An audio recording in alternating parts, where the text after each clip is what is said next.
A la cuina catalana, un ingredient especial, imprescindible, és l'ou.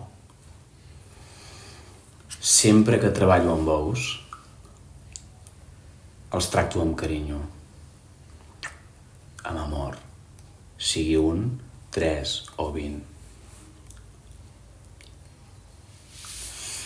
És trobar el moment i l'estona, temperatura adequada. Falta llum, se n'hi posa més.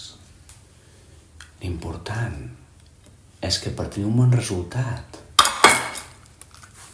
es trenqui un ou o els que facin falta i llavors disfrutar-ho.